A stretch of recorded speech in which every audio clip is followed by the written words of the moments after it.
আওয়াজ আরো বাড়াতে হবে। আমি স্লোগান ধরবো, দুই হাত তুলে সবাই জোরে স্লোগান দিবেন। আল্লাহু আকবারের ধ্বনিতে শয়তানের কলিজার মধ্যে আঘাত হানতে হবে। কি কথা ঠিক আছে না? ইনশাআল্লাহ। নারায়ে তাকবীর। হয় নাই, পুরো হয় নাই। শয়তানের কলিজার মধ্যে বোমা লাগিয়ে দেন। মুসলমান মারা যায় নাই, ওদের জবান থেকে আল্লাহু আকবার ধ্বনিকে বিচ্ছিন্ন করতে পারো নাই। তারা আল্লাহু আকবারের ধ্বনি নিয়ে বাঁচতে চায়, মরতে চায়। নারায়ে তাকবীর, নারায়ে তাকবীর। আমরা সবাই রাসূল সেনা, ভয় করি না বুলেট বোমা। আমরা সবাই নবীর সেনা, আমরা সবাই নবীর সেনা। নারায়ে তাকবীর, নারায়ে তাকবীর, নারায়ে তাকবীর। আমরা সবাই নবীর সেনা, আমরা সবাই রাসূল সেনা। কোরআন সুন্নাহর আলো ঘরে ঘরে জালো, কোরআন সুন্নাহর আলো ঘরে ঘরে জালো। নারায়ে তাকবীর। রব্বুল আলামিন আপনাকে আমাকে বৃহত্তম এক জুমার জামাত উপস্থিত হওয়ার তৌফিক দান করছেন। শুকরিয়া তান সবাই বলে আলহামদুলিল্লাহ। জামাত যত বড় ফজিলাত তত বেশি, ঠিক না? এই বিশাল জামাতের মধ্যে আল্লাহ পাক যদি একজনকে কবুল করেন, যেহেতু আমরা তাদের সাথে আছি, ওই একজনের উসিলে আল্লাহ পাক রব্বুল আলামিন আমাদের সবাইকে কবুল করতে পারেন। কথা ঠিক না? হুমুল জুলাসাউ লা ইয়াশকা জালিসুহুম, রাহুল বুখারী। এই মাজলিস অনেক গুরুত্বপূর্ণ, অনেক দামি। আমি সংক্ষিপ্ত কিছু সময় আলোচনা করব, খুব খেয়ালের সাথে কথাগুলি শোনা চাই। আল্লাহ পাক কালামে পাকের মধ্যে ফরমান, কুনতুম খায়রা উম্মাতিন উখরিজাত লিন-নাস তা'মুরুনা বিল মা'রুফি ওয়া তানহাউনা আনিল মুনকার ওয়া তু'মিনুনা বিল্লাহ। তোমরা সর্বশ্রেষ্ঠ উম্মত। এটা মুহাম্মদ সাল্লাল্লাহু আলাইহি ওয়াসাল্লামের উম্মতের জন্য খুবই সুসংবাদ, খুবই বরকতের কাজ, বড়াইয়ের কাজ, যে খোদ আল্লাহ পাক রব্বুল আলামিন আখিরি নবী আলাইহিস সালাতু ওয়াস সালাম উম্মতদেরকে শ্রেষ্ঠ উম্মত হিসেবে আল্লাহ পাক নিজে স্বীকৃতি প্রদান করেছেন। বলবেন না সবাই সুবহানাল্লাহ? আল্লাহ পাক নিজেই বলেছেন তোমরা সর্বশ্রেষ্ঠ, সর্বোৎকৃষ্ট, সর্বোত্তম।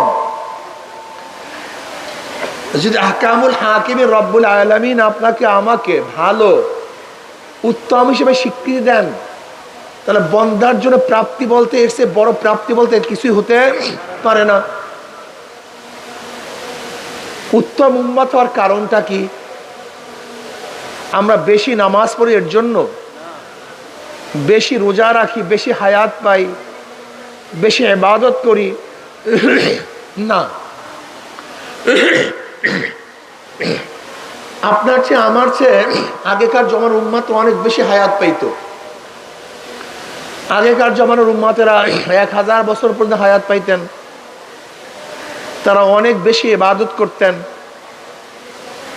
রাত্র দিন 24 ঘন্টা ইবাদত করতেন, রাত্র দিন 24 ঘন্টা ইবাদত করতেন। রাহেব রহবান ছিলেন, সংসার ত্যাগী ছিলেন, বিবাহ শাদী করতেন না, সংসার করতেন না, জঙ্গলে জঙ্গলে থাকতেন, একা একা থাকতেন, সারা দিন রোজা রাখতেন, সারা রাত্র ইবাদত করতেন।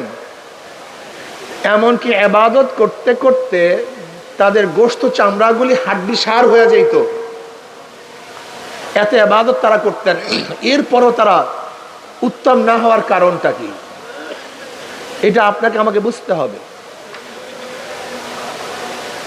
আপনাকে আমাকে উত্তম বলার দুইটা কারণ। কয়টা কারণ? আমরু বিল মারুফ আর নাহি আনিল মুনকার। সৎ কাজের আদেশ, অসৎ কাজের নিষেধ। এই দুইটা গুণ নবী মুহাম্মদ সাল্লাল্লাহু আলাইহি ওয়াসাল্লামের উম্মতের মধ্যে থাকার কারণে আল্লাহ পাক এই উম্মতকে শ্রেষ্ঠ উম্মত হিসেবে স্বীকৃতি প্রদান করেছেন। কয়টা বলেন? কয়টা? সৎ কাজের আদেশ, অসৎ কাজের নিষেধ। যদি এই দুইটা গুণ কোন পীর সাহেবের মধ্যে না থাকে, কোন মুহাদ্দিসের মধ্যে না থাকে, কোন মুফতির মধ্যে না থাকে, কোরআনের ভাষায় তাকে উত্তম উম্মত বলা হবে না। সে বড় মুহাদ্দিস হতে পারে, বড় মুফতি হতে পারে, বড় পীর সাহেব হতে পারে, সব কিছু হতে পারে, কিন্তু কোরআনের ভাষায় তাকে উত্তম উম্মত বলা হবে না। কোরআনের ভাষায় ওই ব্যক্তিকে উত্তম উম্মত বলা হবে যার মধ্যে সব ইবাদতের মধ্য থেকেও দুইটা গুণ বর্ধিত থাকবে। সেই দুইটা গুণ সৎ কাজের আদেশ, অসৎ কাজের নিষেধ। আপনাকে আমার মনে রাখতে হবে, সৎ কাজের আদেশ, অসৎ কাজের নির্দেশ, এই দুইটা গুণ আগেকার উম্মতের জন্য ফরজ ছিল না। নবী মুসা আলাইহিস সালাম উম্মতের জন্য, ঈসা আলাইহিস সালাতু উম্মতের জন্য ফরজ ছিল না, কিন্তু নবী মুহাম্মদ সাল্লাল্লাহু আলাইহি উম্মতের জন্য ফরজ। যেই কাজগুলি ফরজ ছিল নবীদের, আল্লাহ পাক রব্বুল আলামিন নবীদের কাজ ফরজ করেছেন নবী মুহাম্মদ সাল্লাল্লাহু আলাইহি ওয়াসাল্লাম উম্মতদের। আপনি বুঝেন তারা দাম কত, তারা দামি কত। এখন বলতে পারেন হুজুর সৎ কাজের আদেশ, অসৎ কাজের নিষেধ করব কিভাবে? নবী আলাইহিস সালাতু ওয়াস সালাম হাদিসের মধ্যে বয়ান করেন, ওয়ান আবি সাঈদ খুদরি রাদিয়াল্লাহু তাআলা قال قال رسول الله صلى الله عليه وسلم, পড়বেন না সাল্লাল্লাহু আলাইহি ওয়াসাল্লাম, মান রা মিনকুম মুনকারান ফালিয়ুগাইয়িরু বিয়াদিহি ফাইন লাম ইয়াস্তাতি বিলিসানিহি ফাইন লাম ইয়াস্তাতি বিকলবিহি ওয়া যালিকা আযফুল ঈমান। মুসলিম শরীফের রওয়ায়াত আছে, যদি তোমরা খোয়াদ্রোহী গর্হিত কোনো কাজ দেখো তাহলে শক্তি থাকলে শক্তি দিয়ে পরিবর্তন করে দাও। এখানে হাত দেওয়ার উদ্দেশ্য শক্তি।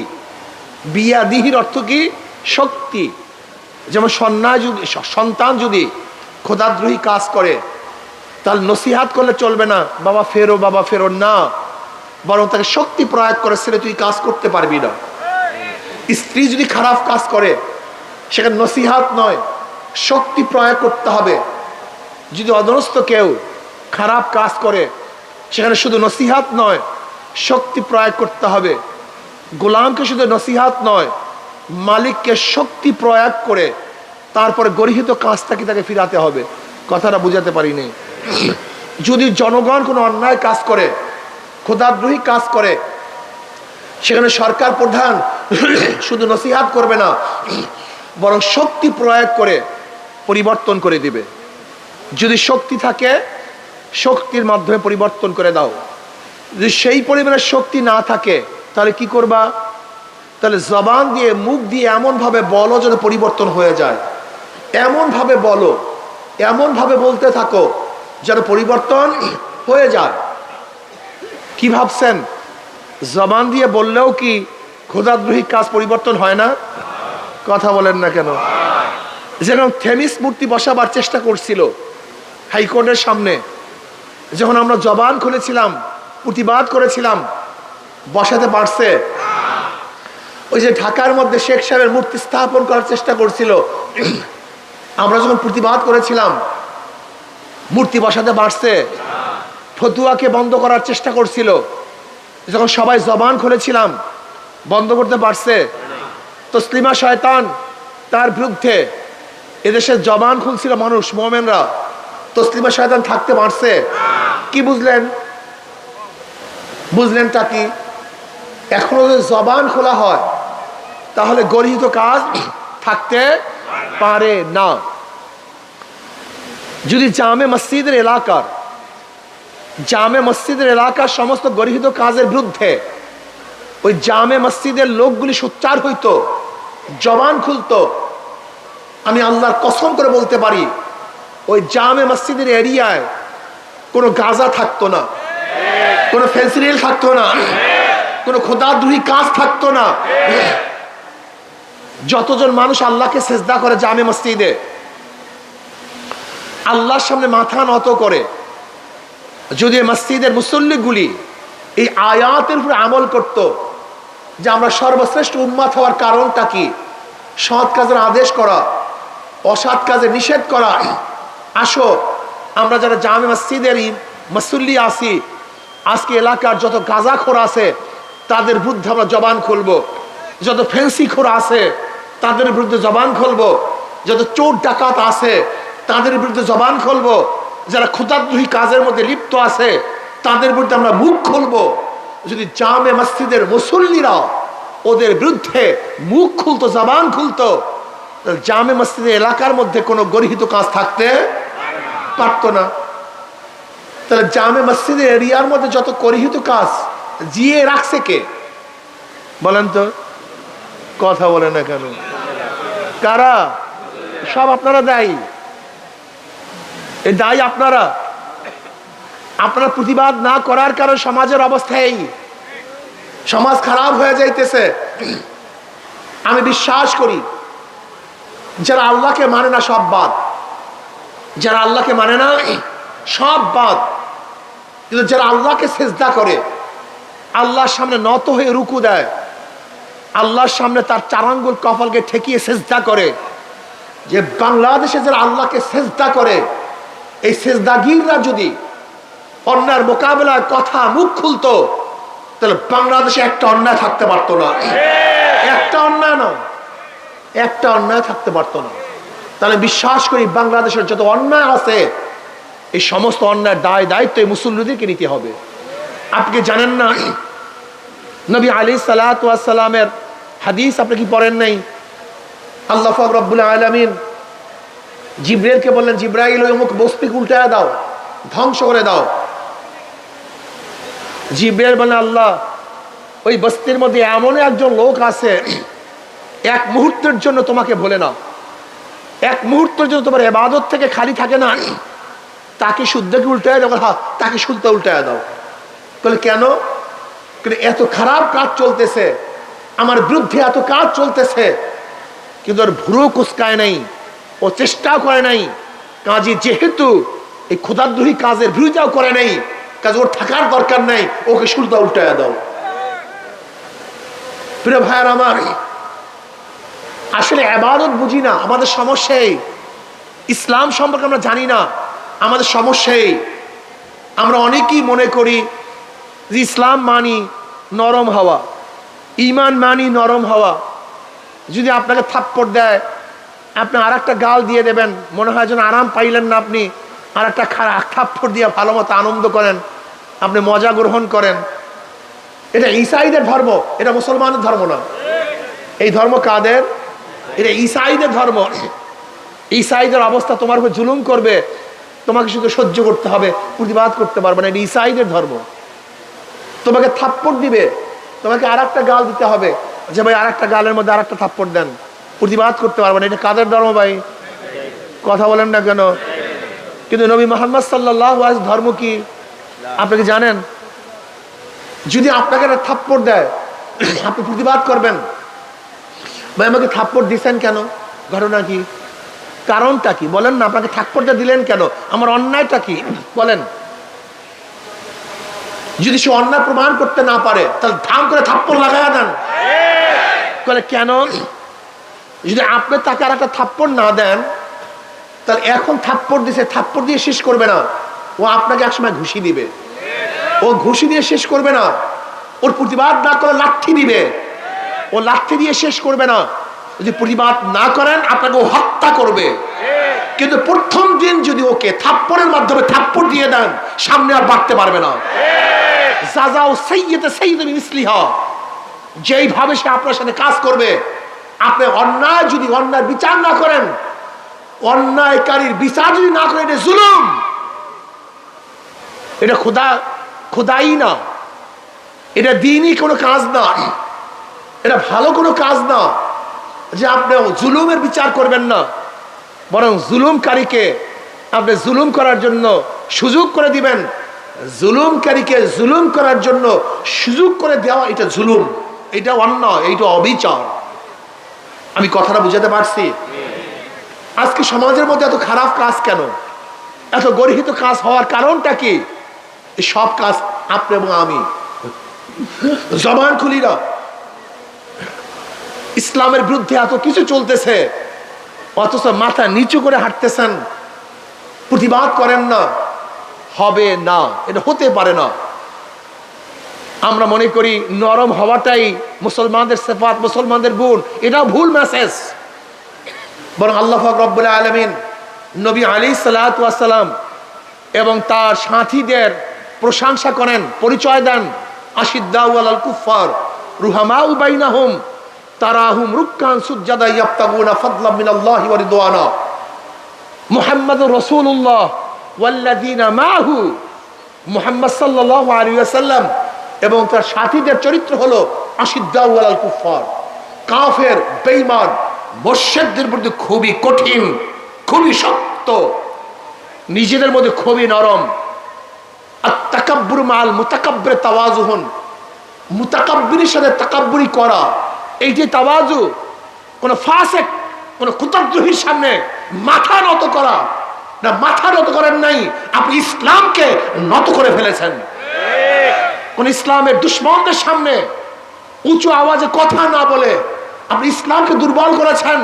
আপনি মনে রাখতে হবে আত-তাকাব্বুর মাল মুতাকাব্বির তাওয়াজুহুন, ফাসিকদের সাথে, ইসলামের দুশমনদের সাথে চোখে চোখ রেখে, মুখে মুখ মিলিয়ে, হাতে হাত রেখে কথা বলার নাম ইসলাম। ওদের সামনে নরম হওয়ার নাম ইসলাম না। আপনি ইসলাম বুঝেন নাই। আল্লামা তাফতাজানী রাহমাতুল্লাহ আলাইহি তৈমুর লংয়ের কাছে গেলেন। তৈমুর লং তো জানেন, বিশ্ব বিজেতাদের মধ্যে একজন হলো তৈমুর লং। অনেক বেশি তিনি দেশ বিজয় করেছেন। এই তৈমুর লংয়ের সামনে তারা একটা পা তো খোঁড়া ছিল। আল্লামা তাফতাজানী রাহমাতুল্লাহ তার দরবারে গেলেন। তৈমুর লং পা গুটিয়ে বসতে পারতেন না, পা সোজা করে বসতেন। আল্লামা তাফতাজানী রাহমাতুল্লাহ আলাইহি তার সামনে পা সোজা করে বসতেন। তৈমুর লং বলতেছেন, না যে ব্যাপার, আমার সামনে তুমি পা সোজা করে বসছো, আপনি সোজা করে বসছেন কেন? এটা আমার ওজর, আমি মাজুর। আমি ওজর, আমিও মাজুর। তুমি কি ওজর? তিনি বলেন, যদি তোমার সামনে আমি নত হয়ে বসি তা আমার ইলমের গায়রত, আমি জামানের ইমাম, তাহলে মানুষ মনে করবে তুমি বড়, আমি অনেক ছোট, আমার কাছে মানুষ আসবে না, আমাকে শ্রদ্ধা সম্মান করবে না। কারণ আমার ইলমের গায়রতের কারণে, ইলমকে ঠিক রাখার জন্য আমি তোমার সামনে নত নই, আমি তোমার সামনে নিচু নই, এর জন্য পাও সোজা করে বসছি। তোমাকে বুঝতে হবে আত-তাকাব্বুর মাল মুতাকাব্বির তাওয়াজুহুন। আবার যখন এই মুসলমান নিজেদের মধ্যে মিলে, তাদের সে নরম বলতে কেউ নেই। এক কথায়, তুমি নরম হইলে যদি ইসলামের উপকার হয় তুমি নরম হবা, আর তুমি যদি নরম হইলে ইসলামের ক্ষতি হয়, খবরদার গরম হবা, নরম হবা না। আমরা মুসলমানরা জুতাও সোজা করতে পারি। কি সোজা করতে পারি? জুতাও সোজা করতে পারি। আমরা লেট্রিন পরিষ্কার করতে পারি, আমরা রাস্তা ঝাড়ু দিতে পারি, কিন্তু কখন? যখন ইসলামের উপকার হবে। আর যদি দেখি জুতা সোজা করলে ওই কাফের নিজেকে বড় মনে করবে, খোদাই দাবি করবে, তখন জুতা সোজা করি না, মুখের মতো জুর সামাই মেরে দেই। এটা মনে রাখতে হবে তোমাকে। আমরা অনেক নরম, আমরা অনেক গরম। যদি জুতা সোজা করলে দেখি ওই ইসলামকে ধ্বংস করবে, ওই ইসলামকে তাচ্ছিল্য করবে, ইসলামকে অপমান করবে, তখন জুতা সোজা করি না, জুতা চেহারার মধ্যে লাগাই দিই। আর যদি দেখি জুতা সোজা করলে এই লোকটা হেদায়েত হবে, ইসলামের পথে আসবে, তখন জুতা সোজা করা নয়, শুধু তার পায়খানা প্রস্রাব আমরা সাফ করে দিই।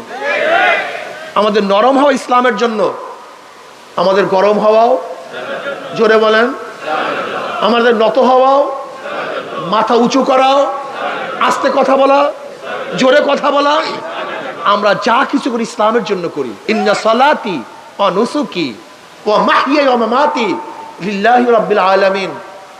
যদি পায়খানা প্রস্রাব সাফ করলে ইসলামের উপকার হয়, আমরা লেট্রিনগুলি সাফ করে দিই, মানুষের সেবা করি, আমরা রাস্তা ঝাড়ু দেই। আমাদের সে নরম আর কেউ হতে পারে না। এখানে ইসলামের উপকার।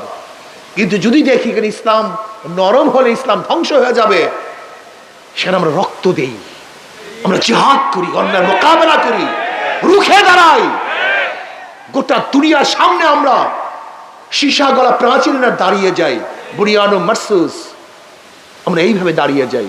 এর জন্য ইসলামের, মুসলমানদের প্রত্যেকটা লোকের মনে রাখতে হবে, আমার কাজের দ্বারা যদি ইসলামের উপকার হয় সেই কাজ করবা। আর যেই বিনয় যারা ইসলামকে ধ্বংস করা হয়, এই বিনয় কোনোদিন করবা না। আর যদি বিনয় না করলে ইসলামের উপকার না হয়, তাহলে অবশ্যই বিনয় করতে হবে। আমি কথাটা বুঝাতে পারছি? আশিদ্দাওয়ালাল কুফার রুহামাউ বাইনাহুম। আবার এই মুজাহিদগুলি তারাহুম রুকআন সুজ্জাদা ইয়াবতাগুনা ফাদলাম মিনাল্লাহি ওয়া রিদওয়ানা। আল্লাহর সামনে নত হয়ে যায় যখন নামাজে দাঁড়ায়, চোখের পানি যখন নামাজে দাঁড়ায়, মনে হয় যে এর চেয়ে নরম আর দুনিয়াতে কেউ নেই। মনে রাখতে হবে, মুজাহিদদেরকে মনে রাখতে হবে, যারা রক্ত ঝরায় তারা চোখের পানিও ঝরায়। যারা মাথায় পাগড়ি বাঁধে তাদের পাগড়ি মাঝে মাঝে কোমরেও বাঁধে। কথা ঠিক না? যারা নরম হয় তারা আবার গরম হয়। কিন্তু আমাদের সমস্যাটা কি জানেন? আমাদের এই জামানার মধ্যে সবচেয়ে বড় সমস্যা, যারা পাগড়ি মাথায় বাঁধি তাদের পাগড়ি কোমরে বাঁধি না। যারা রক্ত দেই তারা চোখের পানি ঝরাই না। আর যারা চোখের পানি ঝরাই তারা রক্ত ঝরাই না। যারা নরম হই তারা গরম হই না। আর যারা গরম হই তারা নরম হই না। এটা মুসলমানদের সিফাত না, মুসলমানদের গুণ না। মুসলমান নরম হয়, মুসলমান গরম হয়। মুসলমান যখন আল্লাহর সামনে দাঁড়ায়, মুনাজাত ধরে, মনে হয় যেন এর চেয়ে নরম আর দুনিয়াতে কেউ নাই, এর চেয়ে দুর্বল আর দুনিয়াতে কেউ নাই। কিন্তু এই নরম ব্যক্তি যখন কাফেরদের মোকাবেলা দাঁড়ায়, এর চেয়ে শক্তিশালী আর দুনিয়াতে কেউ থাকতে পারে না। ইসলামের সিফাত, মুমিনের সিফাত গ্রহণ করো। যারা পাগড়ি বাঁধবা, মাঝে মাঝে পাগড়ি কোমরে বাঁধতে হবে। যারা চোখের পানি ঝরাবা, আল্লাহর জমিনে আল্লাহর হুকুমত কায়েম করার জন্য তাদের শরীর থেকে রক্ত ঝরাতে হবে। যারা আল্লাহর জন্য নরম হবা, বেঈমানদের মোকাবেলা তাদের কি গরম হতে হবে। কি কথা ঠিক আছে ইনশাআল্লাহ? যদি এই চরিত্রবান হতাম, এই মাত্র যে চরিত্রের কথা বলছি, এই চরিত্রবান যদি হতাম, তাহলে গোটা দুনিয়া মুসলমানরা শাসন করত, গোটা দুনিয়া ইসলামী হুকুমত হয়ে যেত। আমেরিকার বিরুদ্ধে আমরা লড়তে পারতাম। বিশ্বাস হয় না? আপনারা ভাবতেছেন আমাদের কামান কোথায়, বিমান কোথায়? বিয়াকুব, মুসলমানদের জন্য সবসময় কামান বিমানের দরকার হয় না। মুসলমানের কামান তো তাদের সাথেই থাকে, মুসলমানের বোমা তাদের সামনে, বোমা তাদের সাথে থাকে। যেমন শাহজালাল ইয়ামান রহমতুল্লাহ আলাই রাজা গৌর গবন্দের তক্ত তাউসকে ধ্বংস করেছেন বিমান মেরে নয়, বোমার মাধ্যমে নয়, আল্লাহু আকবারের ধ্বনির মাধ্যমে। আল্লাহু আকবার আওয়াজ তুলছেন, গৌর গবন্দের তক্ত তাউস ভেঙে চুরমার হয়ে গেছে। মুসলমানদের বোমা তাদের সাথে থাকে, সেই বোমার নাম আল্লাহু আকবার। জোরে বলেন কি নাম? সবাই বলেন আল্লাহ।